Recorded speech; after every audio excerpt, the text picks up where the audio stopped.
Lambert says, "Excuse me, my lord, but Miss Monica asked me to remind you that there's a trunk call coming through for you in 5 minutes' time." Lord Cliverton says, "I'll be ready to take it." Lambert exits. Gomez says, the prearranged interruption to terminate the unwelcome intrusion of the visitor in financial distress. Well, I shan't keep you long, though. I dare say your caller could hang on for another quarter of an hour." Lord Cliverton says, "Before you go, what is it that you want?" Gomez says, "I've been trying to make clear that I only want your friendship, just as it used to be in the old days, when you taught me expensive tastes. Now it's my turn. I can have cigars sent direct to you from Cuba, if your doctors allow you a smoke now and then. I'm a lonely man, Dick, with a craving for affection. All I want is as much of your company, so long as I stay here, as I can get. The more I get, the longer I may stay." Lord Cliverton says, "This is preposterous. Do you call it friendship to impose your company on a man by threats? Why keep up the pretense? Threats, Dick? How can you speak of threats? It's most unkind of you. My only aim is to renew our friendship. Don't you understand?" Lord Cliverton says, "I see that when I gave you my friendship so many years ago, I only gained in return your envy, spite, and hatred. That is why you attribute your downfall to me. But how was I responsible? We were the same age. You were a free moral agent. You pretend that I taught you expensive tastes. If you had not had those tastes already, you would hardly have welcomed my companionship." Gomez says, "Neatly argued, and almost convincing. Don't you wish you could believe it?" Lord Cliverton says, "And what if I decline to give you the pleasure of my company?" Gomez says, "Oh, I can wait, Dick. You'll relent at last. You'll come to feel easier when I'm with you. Then when I'm out of sight, you'll be afraid of whispers, the reflection in the mirror of the face behind you, the ambiguous smile, the distant salutation, the sudden silence when you enter the smoking room. Don't forget, Dick, you didn't stop. Well, I'd better be going. I hope I haven't outstayed my welcome. Your telephone pal may be getting impatient. I'll see you soon again." Lord Cliverton says, "Not very soon, I think. I'm going away." Gomez says, "So I've been informed. I have friends in the press, if not in the peerage. Goodbye for the present.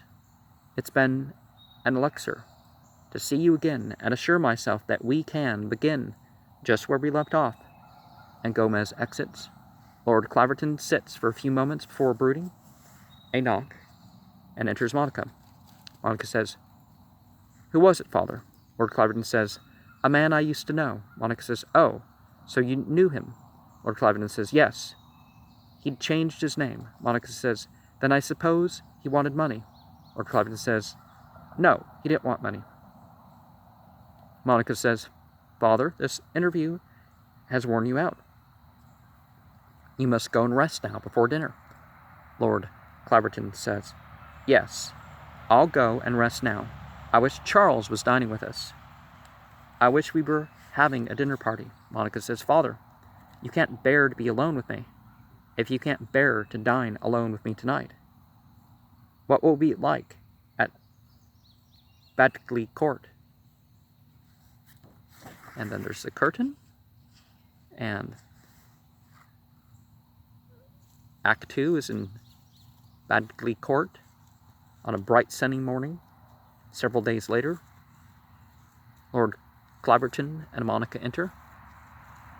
Monica says, "Well, so far it's better than you expected, isn't it, Father? They've let us alone. The people in the dining room show no curiosity. The beds are comfortable. The hot water is hot. They give us a very tolerable breakfast, and the chambermaid really is a chambermaid. For when I asked about morning coffee, she said, I'm not the one for 11s. That's nurse's business. Lord Claverton said, so far so good. I'll feel more confidence after a fortnight, after 14 days of people not staring, are offering picture papers, are wanting a fourth at bridge. Still, I'll admit to a feeling of contentment.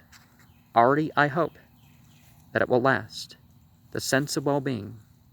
It's often with us when we are young, but then it's not noticed, and by the time one has grown to consciousness, it comes less often. I hope this benignant sunshine and warmth will last for a few days more, but this early summer, that's hardly seasonable. It's so often a harbinger of frost on the fruit trees. Monica says, oh, let's make the most of this weather while it lasts. I never remember you as other than occupied with anxieties from which you were longing to escape. Now I want to see you learning to enjoy yourself. We more or less always have that opportunity, even if it's not what we used to enjoy ourselves with. Lord Clobberton says, perhaps I've never really enjoyed living as much as most people. At least they seem to do, without knowing they enjoy it, whereas I've often known that I didn't enjoy it.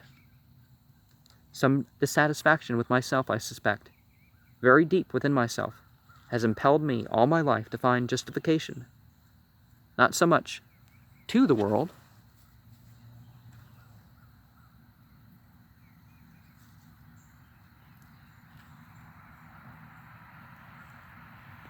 first of all to myself.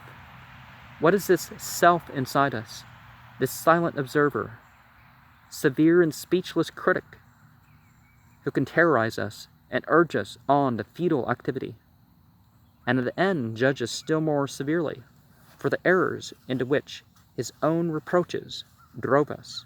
Monica says, you admit that at the moment you find life pleasant, that it really does seem quite here and restful.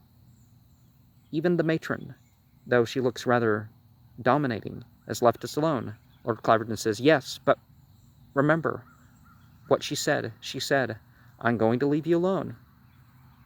You want perfect peace? That's what a Batley court is for. I thought that very ominous. When people talk like that, it indicates a latent desire to interfere with the privacy of others, which is certain to explode.